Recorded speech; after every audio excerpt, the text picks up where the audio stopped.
नमस्कार, सुदर्शन न्यूज में आपका स्वागत है। मैं हूं मुकेश कुमार और आप देख रहे हैं जवाब तो चाहिए।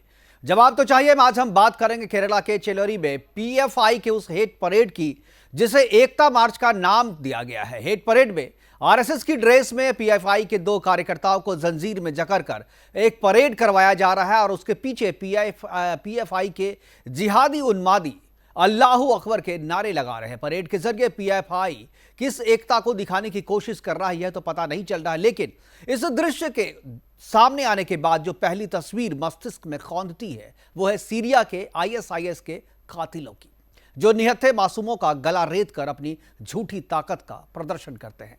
इस वीडियो के सामने आने के बाद पीएफआई को प्रतिबंधित करने की मांग तेजी से उठने लगी है। आज हम इसी पे चर्चा करेंगे कि इस तस्वीर या ये वीडियो जो सामने आया है उसके जरिए पीएफआई समाज को क्या दिखाने की कोशिश कर रहा है या क्या दिखाना चाहता है। हम इस पर चर्चा करेंगे और हमारे साथ बात करने के लिए होंगी प्रोफेसर वंदना पांडे जो कि संघ विचारक हैं, उसके अलावा राजनीतिक विश्लेषक पीकेडी नाम्बियार होंगे और इसके साथ ही सीपीएम नेता सुनीत चोपड़ा भी हमारे साथ इस चर्चा में जुड़ेंगे। लेकिन पहले देखते हैं एक रिपोर्ट।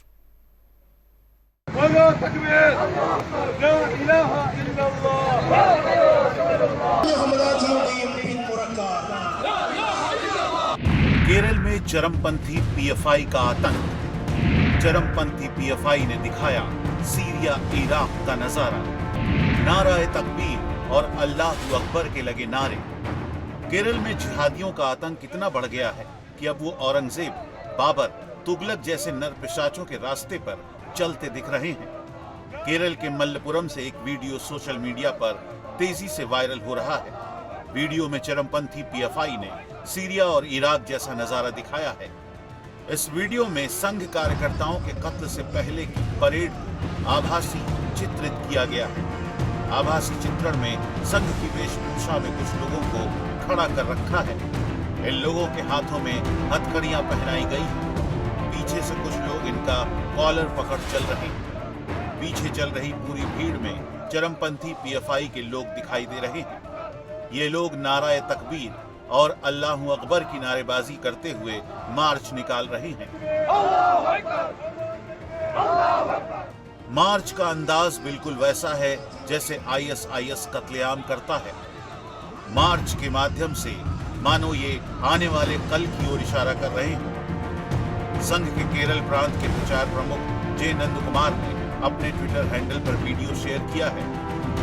वहीं राजनीतिक विश्लेषक शहजाद पूनावाला ने अपने ट्विटर हैंडल पर यह वीडियो शेयर किया। उन्होंने वीडियो शेयर करते हुए लिखा कि इस नफरती मार्च को केरल की सरकार ने अनुमति कैसे दे दी। इसके साथ ही उन्होंने लिखा कि सेक्युलर लॉबी वोट बैंक के लिए इसकी कोई निंदा नहीं करेगा। बहरहाल केरल से तालिबानी पीएफआई ने जो तस्वीरें पेश की हैं वो बेहद खतरनाक हैं। इसलिए हम ये पूछ भी रहे हैं कि क्या ये तालिबानी पीएफआई का आरएसएस की हत्या का रिहर्सल है। Bureau report, Sudarshan news.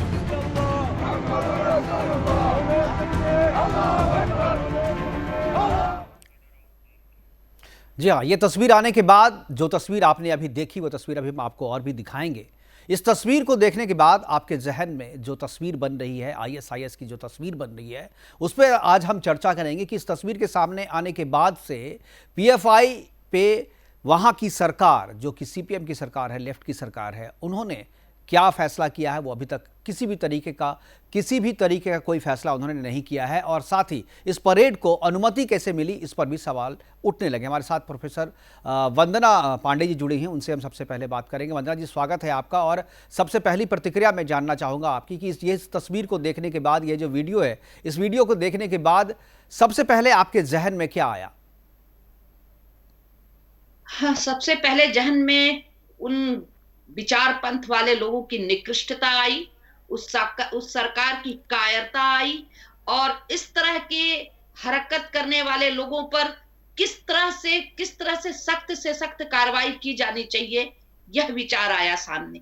यह विचार भी सामने आया कि कितना घृणित, कुत्सित और कितना ही जघन्य कृत्य करने वाली सोच है, विचारधारा है और किस तरह के लोग हैं जिनके निशाने पर उन्होंने उस राष्ट्रीय स्वयंसेवक संघ के जो भी कार्यकर्ता है, जो स्वयंसेवक हैं, उनको उन्होंने अपने जो कि उन्होंने इसका दावा किया है कि वह इसका अभ्यास कर रहे थे। अगर अभ्यास भी कर रहे थे तो उन्हें इस बात का पता ही नहीं है कि जिस तरह के कुकृत्य को लेकर के वह चले हुए हैं, जिस तरह के कुकृत्य का वह अभ्यास कर रहे हैं, इसके पीछे सीधा शह जो है वो केरल के सरकार का है। अन्यथा बिना सरकार की अनुमति के, बिना सरकार के संज्ञान के कोई इस तरह का कुकृत्य कर सकता है क्या? अरे हिम्मत होती तो अल्लाहू अकबर लगाने वाले का नारा लगाने वाले जरा अपने अल्लाह को ही आगे कर देते और तब देखते कि कत्लवाम और गारत का क्या नजारा होता है। बिल्कुल, ये जो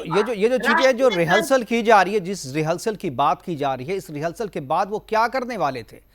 ये इस रिहर्सल के बाद जो है उनकी मंशा क्या है कि क्या इसी तरीके से, जिस तरीके से ये रिहर्सल करके उसी तरीके से कत्लेआम मचाने वाले थे और सरकार इसकी अनुमति कैसे दे रही थी? स्पष्ट है, ये मंशा तो स्पष्ट है, ये साफ जाहिर होती है कि किस तरह की गंदी विचार और कितनी लंबी प्लानिंग चल रही है केरल में। और इसका कोई आज नया प्रमाण तो नहीं है। केरल में तो हमारे राष्ट्रीय स्वयंसेवक संघ के कार्यकर्ता जो है वो लगातार उनकी हत्याएं हो रही हैं उन पर, और लगातार उन पर जो है वो इस तरह के बिल्कुल उन पर हिंसक हमले हो रहे हैं, उनकी हत्याएं हो रही है। हमारे साथ सुनीत चोपड़ा जी हैं, सीपीएम के नेता हैं, उनसे हम बात करेंगे और जानने की कोशिश करेंगे कि ये जो वीडियो सामने आया है उसके बाद जो रिहर्सल कर रहे हैं सुनीत चोपड़ा जी, ये रिहर्सल करके क्या दिखाना चाहती है पीएफआई? देखिए, मैंने तो वीडियो देखा नहीं है क्योंकि जहां मैं हूं मैं उसको देख नहीं सकता हूं। आप अगर हमारा टेलीविजन देख रहे हैं अगर, तो उस पे मैं ये दिखा रहा हूं वीडियो, आप देख सकते हैं ना। मैं कहीं और हूं।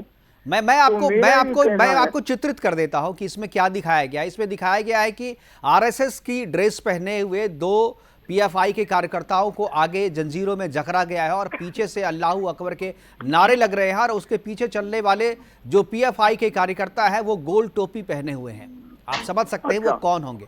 और इस तरीके से खुलेआम ये परेड निकाली गई है। मैं समझ रहा हूं जी, लेकिन पहले तो मैं पूछूंगा कि क्या ये वीडियो फेक है या असली है? नहीं, ये वीडियो बिल्कुल सही है। हमने इसकी पड़ताल करने के बाद ही हमने यहाँ दिखाया है। बाजी लगती है और मैं चाहता हूं कि एक इंक्वायरी हो कि ये कैसे हुआ, क्योंकि मैं देखता हूं कि उत्तर प्रदेश में कई लोगों को झूठे आरोप थे कि वो गाय के सुनीत जी ये बड़ा गलत है। ये आप लोगों का ये जो तरीका है ना, ये तरीका सही नहीं है सुनीत जी, ये तरीका सही नहीं है।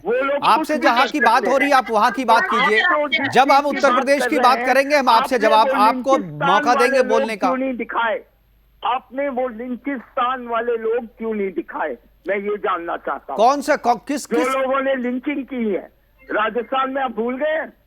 जब वो था तो हमने वो भी दिखाया था, अब आपके तरीके से दुनिया नहीं चलेगी ना सुनीत जी। कितने दिखाए हैं सुनीत जी? वो भी हमने दिखाया था, लेकिन आपके तरीके से वो नहीं दिखा था। आप सब चीज अपने चश्मे से देखना चाहते हैं। हम अपने चश्मे से देखेंगे, आप अपने चश्मे से देखेंगे। नहीं तो ठीक है, लेकिन जो सच है वो तो सच है ना। आपने दिखाया है वो फेक है। आप इस पे बात कीजिए ना। ये जो तस्वीर जो हमने आपको दिखाई है अभी, आप बोल रहे हैं आपने देखी नहीं, लेकिन मैं ये मान नहीं सकता कि ये तस्वीर आपने नहीं देखी होगी। और मेरी समझ है कि अगर पीएफआई ऐसे ड्रामे करती है तो पीएफआई भी कुछ नहीं है। मैं साफ कह रहा हूं। तो क्या आप अपनी सरकार से मांग करेंगे कि पीएफआई को प्रतिबंधित करे केरला में? तो मेरा ये कहना है कि जो पीएफआई कर रही है वो ड्रामेबाजी है, उस पर इंक्वायरी होनी चाहिए, कोई बुरी बात नहीं है। तो आप अपनी सरकार से कहिए भाई इस पे इंक्वायरी करें। कहेंगे, इसमें बिल्कुल कहेंगे। आप क्या समझते हैं? नहीं कहेंगे। चलिए सुनिए, चीजें नहीं होनी चाहिए। तो आपने या दूसरे जो नेता हैं वो इसका विरोध क्यों नहीं कर रहे? आपने इंक्वायरी की मांग करी, लेकिन कोई भी उन लोगों का जो कि लिंच कर रहे हैं लोगों को बीच के नाम पे। कितने लोग मारे गए हैं? 144। मेरा ये कहना है कि इस तरह की गंदगी करने वाले लोग अगर छोटी छोटी चीजों पे चिढ़ने लग जाएंगे तो चिढ़ने दो, लेकिन हम इंक्वायरी जरूर करेंगे। तो मारने की प्लानिंग करना छोटी चीज है? मारने की प्लानिंग आप तो मार चुके हैं, आप तो लोगों को मार चुके हैं मैडम। नहीं तो मार चुके हैं। आप तो लोगों को मार चुके हैं, 144 लोगों को झूठे बीच के नाम पे। ये तो बात आप कहीं की बात कहीं लेके जा रहे हैं। मैं उन लोगों से भी, उस अवार्ड वापसी गैंग से भी मैं पूछना चाहता हूं कि अब तक इस घटना और इस वीडियो के सामने आने के बाद अभी तक उनकी कोई प्रतिक्रिया क्यों नहीं आई है। पीकेडी नामबियार जी हमारे साथ केरला के हैं। पीकेडी नामबियार जी हमारे साथ जुड़े हुए हैं फोन लाइन पे, उनसे भी बात करें। वंदना जी और सुनीत जी एक बार जवाब दीजिए। पहले जो वस्तु स्थिति सामने है उस पर आपका उत्तर चाहिए। ये जो कि उस राज्य में को क्यों हो रहा है, जो आज का विमर्श है वह केरल राज्य के संदर्भ में है, इसलिए जवाब आपको देना होगा। बिल्कुल, मैं सुनीत जी से जवाब लूंगा। और इससे पहले पीकेडी नामबियार जी हमारे साथ जुड़े हैं, राजनीतिक विशेषज्ञ हैं, केरला से आते हैं और इस पूरी जानकारी उनके पास है। मैं चाहूंगा जी कि वो इस पे कुछ प्रकाश डालें। नामबियार जी, क्या जानकारी है आपके पास और ये जो तस्वीर जो सामने आई है इसके बाद सबसे पहली आपकी प्रतिक्रिया क्या है? देखने के बाद सबसे पहले आपके जहन में क्या आया? मुकेश जी, सबसे पहले तो मैं आप इस 1921 का ये जो हिंदू धर्म के ऊपर और हिंदुओं के ऊपर जो सबसे मैं तो ये कहूंगा कि जो जानते हुए जो चरित्र है उसके अंदर सबसे बड़ा हमला था हिंदुत्व के ऊपर, हिंदुओं के ऊपर, हिंदू बहनों के ऊपर और इन्हें वे हिंदुस्तान के ऊपर। तो ये पहले ये चर्चा करने से पहले हमें ये समझना चाहिए केरल का मलबार इलाका के अंदर उस टाइम पे क्या चल रहे थे और आज की डेट में क्या चल रहा है जी।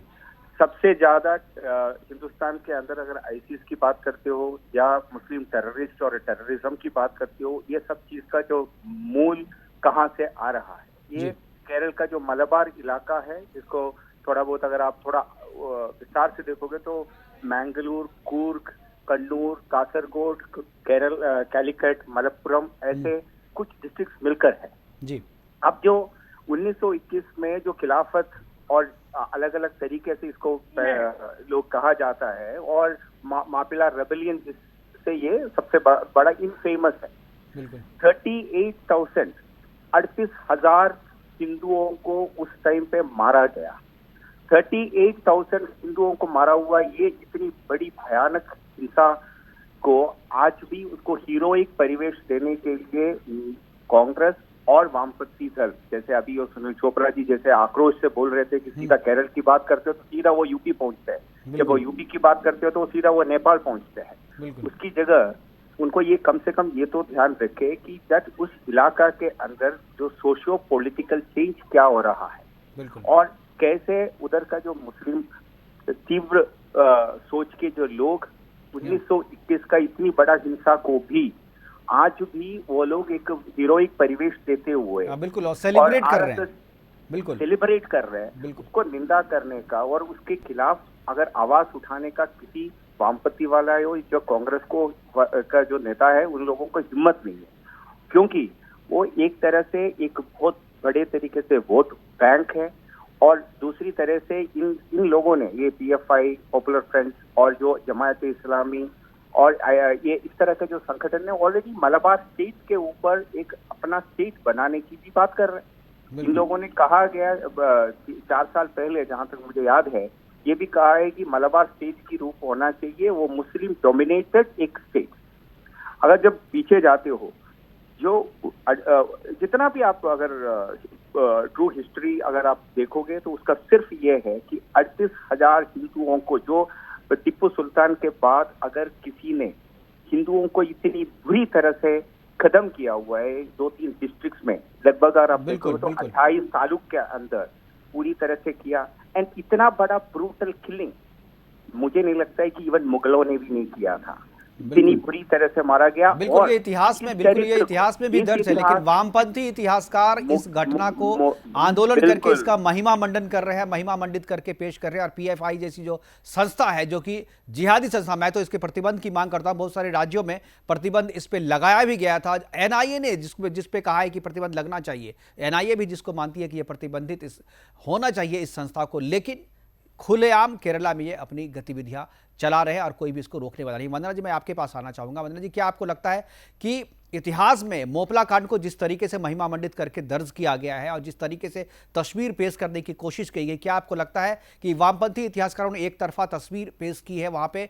इस घटना को मैं तो कम से कम इसको मैं किसी आंदोलन से जोड़ के नहीं, मैं तो इसे पूरी तरीके से नरसंहार कहता हूं कि मोपला में जो नरसंहार हुआ, जो जेनोसाइड हुआ था, उसकी तस्वीर और उसकी एक तरीके से महिमा मंडित करके उसको 100 साल पूरे होने पर इस तरीके से पीएफआई खुलेआम केरला में ये सारी चीजें कर रही है और सरकार चुपचाप देख रही है इसे। देखिए, केरल जो है ये कम्युनिस्ट विचारधारा और वामपंथी विचारधारा के हिंसा की प्रयोगशाला हो गई है और इसकी आड़ में जिस तरह से वहां पर जो पीएफआई फल फूल रही है, इसके पीछे तो दो राय नहीं है कि सरकार का कहीं ना कहीं से शह है। अन्यथा सरकार के नाक के नीचे इस तरह की गतिविधियां हो रही हैं और सरकार चुप बैठी रही है और उसकी पब्लिसिटी की जा रही है सोशल मीडिया पर। लेकिन यह कम्युनिस्ट विचारधारा के लोग, ये वामपंथी विचारधारा के लोग ये मत भूलें कि जहां जहां इस तरह का आतताई, अत्याचार, कुकृत्य और इस तरह के अभ्यास का प्रयास किया गया है, वहां वहां हिंदू उठ खड़ा हुआ है। निश्चित रूप से केरल में हिंदुओं को दबाया जा रहा है, सताया जा रहा है, कुचला जा रहा है और ऐसे लोगों को न सिर्फ वहां पर अवसर दिया जा रहा है बल्कि आयातित करके वहां पर ला करके लोगों को ट्रेनिंग दी जा रही है। ये जो आप वीडियो दिखा रहे हैं ये क्या है? ये तो सिर्फ एक वानगी है साहब। अन्यथा देखिए आप कि केरल में आज से नहीं, केरल में पुत्र के सामने पिता की हत्या, परिवार के सामने परिवार के सारे सदस्य की हत्या, केरल के त्रिशूर में गुरुवार के पास नेनमेनी में आरएसएस कार्यकर्ता की हत्या, हत्यारा कौन? फाजिल माकपा कार्यकर्ता। उसके अलावा 23 वर्षीय आनंदन की हत्या, हत्यारा कौन? माकपा कार्यकर्ता। किस प्रमाण की आवश्यकता है? किस प्रमाण? सुनीत जी जवाब दीजिए। सुनीत जी, किस प्रमाण की आवश्यकता है? उसके बाद भी अगर कोई कहता है कि हम कहेंगे कि जांच हो, जब प्रश्न केरल पर चल रहा हो तो जो उदाहरण जो है जो चर्चा हो ये उत्तर प्रदेश पर और राजस्थान पर करते हैं।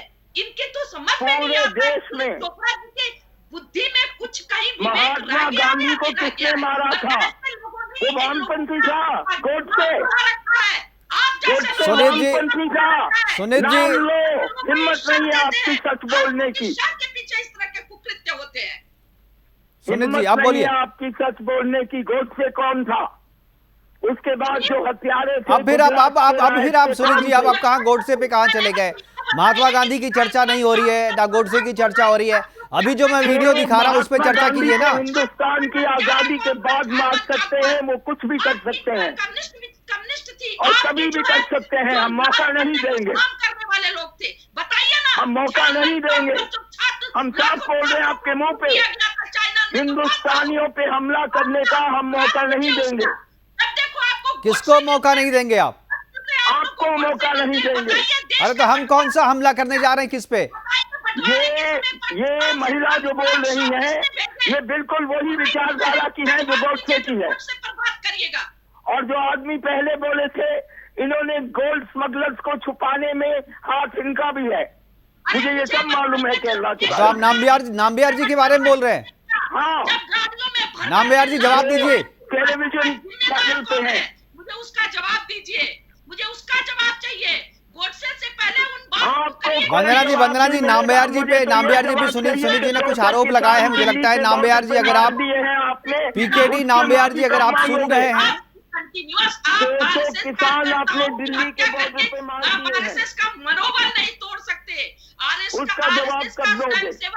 राष्ट्र के लिए जीने मरने के लिए जो आपने मारे हैं दिल्ली में बॉर्डर पे, उसका जवाब कब दोगे? नहीं दोगे तो कोई जवाब नहीं है। राष्ट्रीय स्वयंसेवक संघ के कार्यकर्ता ही कुचलेंगे, आपके ये मंसूबे पूरे होने नहीं देंगे हम। सुनीत जी आपसे जो सवाल किया जा रहा है, सुनीत जी आपसे जो सवाल हो रहा है आप उस सवाल पे आइए ना। आप आसपास क्यों भटकने लगते हैं? हम उनसे पूछेंगे, पूरे हिंदुस्तान की बात नहीं, आप पूछिएगा, आप पूछिए। टेलीफोन नंबर दे दूंगा, पूछ लीजिएगा। मैं टेलीफोन नंबर दूंगा, आप पूछ लीजिएगा उनसे। अभी जो बात हम कर रहे हैं उसी पे आइए ना। हम पब्लिक में पूछेंगे। देश को बढ़ते समय लोग जब गाड़ियों में लाशें भरती रही उस समय आप कहाँ थे? अत्याचार, महात्मा गांधी को मारने वाले लोग कहें कि ये वायलेंस है। नामबिहार जी, क्या आप सुन रहे हैं? तो मैं क्या कहूँ मुकेश जी, जब सुनील जी जैसे अपने आप को ये जो कम्युनिस्ट कहते हैं, जो बहुत लिबरल लोग अपने आप को मानते हैं, उनको इतना भी समझ में नहीं आता। उनके मुंह से एक शब्द निकलता है कि हिंदुओं के प्रति और हिंदुओं को जब के सामने हिंदुओं के ऊपर जब अत्याचार होता है और हिंदू धीरे धीरे केरल जैसे हिंदुओं देश पे कब अत्याचार हुआ है बताइए। ये अभी जो तस्वीर दिखाई जा रही है वो तस्वीर क्या बताती है? उस तस्वीर से आपको क्या समझ में आता है सुनील जी? हुआ है। मुकेश जी आप रुकिए, मैं सुनील जी से पूछता हूँ, आप हिंदुस्तान में रहते हो? अत्याचार तो आप करते हैं हिंदुओं पे। सुनील जी आपसे सवाल पूछ रहे हैं, आप बारी बारी से आइए, वो जो वो पूछ रहे हैं आप आपका जवाब देके आप उनकी बात भी सुनिए ना। सुनील जी पहले उनकी बात सुनिए। चुनाव में जितने रेप हुए हैं, जितनी हत्याएं हुई हैं, सुनील जी आप अगर जवाब चाहते हैं तो सवाल तो सुनिए। हिंदू जातिवादी है ये बात वो और हिंदुओं को मारता है ज्यादा। बात है, इनकी आदत है ऐसे बड़बड़ करने की। जातिवाद मरवाता है लोगों को। मुकेश जी मैं हिंदू धर्म इससे ज्यादा नहीं। शब्दों में चिल्ला सकता हूँ, बट मुझे ऐसा लगता है कि जब मेरे पास ये तथ्यों में नहीं जा सकते क्योंकि इन्होंने ही छुपाया है स्मगलर्स को। अगर ये वो टेलीविजन चैनल के इंचार्ज हैं, मुझे मालूम है। सुनील जी मैं आपका उम्र को आदर करता हूँ, आपका एक्सपीरियंस को आदर करता हूँ, बट लेकिन एक बात बताया तो बात समझने का, सुनने का क्षमता दिखा दीजिए। आप तो बहुत बड़े सीपीआईएम जैसे मैं बड़े पार्टी का नेता हैं, अपने आप को झूठ नहीं सुनूंगा। आपको पता है ओपनली कुछ भी ठीक है केरल सुनील, के अंदर लव जिहाद के बारे में आपने सुना है? कहाँ पे है लव जिहाद? कुछ भी नहीं है। आपको पता है लव जिहाद कहाँ पे है? आप के मंत्रियों की पत्नियां हिंदू हैं। आईसिस में आईएसआईएस में ज्वाइन किया हुआ सबसे ज्यादा ये बिल्कुल झूठ निकला है। लोकप्रिय नेता जो एनआईए के जांच में भी ये निकला है सुनील जी, एनआईए के जांच में भी उनकी चार्जशीट भी हुआ है। कैसे आप कहते हैं झूठ है? झारखंड में आपके पीएफआई पे जो प्रतिबंध लगा था वो सिर्फ इसलिए लगा था क्योंकि उनका संबंध जो है आईएसआईएस से निकला था, वहां पे उसके लिंक पूरी तरह के सामने आए थे। फिलहाल हमसे जुड़ने के लिए सुनील जी और नामबिहार जी आपका बहुत बहुत शुक्रिया। आपका वंदना जी, आप भी हमारे साथ जुड़ी और अपनी बातें रखी, इसका बहुत बहुत धन्यवाद आपको। कि हमारे पास समय की कमी है, प्रोग्राम को यहीं पे खत्म करना पड़ेगा, लेकिन ये जो तस्वीर जो आज हमने दिखाई है, तस्वीर अपने टेलीविजन स्क्रीन पे और ये आपके मोबाइल पे भी आ रहा है, काफी वायरल हो रहा है सोशल मीडिया में। इस तस्वीर को देखने के बाद जो तस्वीर हमारे जहन में उभरती है, जो बनती है, वो काफी खतरनाक है और पीएफआई की मंशा इससे ज़ाहिर होती है कि वो क्या चाहते हैं और कितनी खतरनाक उनकी मंशा है। फिलहाल अभी के लिए इतना ही, दीजिए इजाजत, नमस्कार।